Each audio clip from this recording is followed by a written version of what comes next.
22 ऑगस्टला असतो नवरोबाचा जन्मदिवस म्हणजेच त्यांचा वाढदिवस. गेल्या काही दिवसापासून मला रेग्युलर व्हिडिओ टाकायला बनत नाहीये, पण लवकरच रेग्युलर टाकेल. आता जे व्हिडिओ शूट करून ठेवले होते तेच तुमच्यासोबत शेअर करते. तर हा व्हिडिओ आहे 22 ऑगस्टचा. तर आहोंचा बर्थडे असतो त्या दिवशी.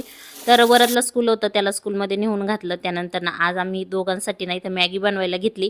खूप दिवसांनी मॅगीचा नाश्ता करत होते, कारण बाहेर पाऊस पडत होता आणि 2 मिनिटामध्ये मॅगी कधीच बनत नाही. तिला बनायला 10 मिनिटं लागतात.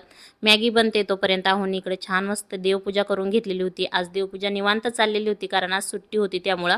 तर इकडं मी ना मॅगी झाली होती ती आमच्या दोघांसाठी ना घेतली आणि बाहेर मस्त पाऊस पडत होता आणि त्यात ही गरमागरम मॅगी आणि अनहेल्दी असली तरी कधीतरी खायला ठीक आहे म्हणून ना मस्त चीज मॅगी बनवली.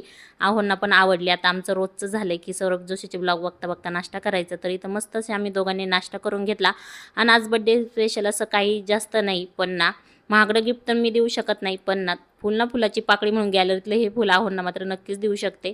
त्याआधी ना मस्त दोघांनी चहा पिला. त्यानंतर मी हे फुल ना कापून घेतलं. म्हटलं चला आता हेच आहोंना देऊया. आता आहोंचा बड्डे ना कसा केला ते पुढच्या व्हिडिओमध्ये दाखवते. आजच्या पुरतं एवढंच. भेटूया पुढच्या व्हिडिओत. बाय.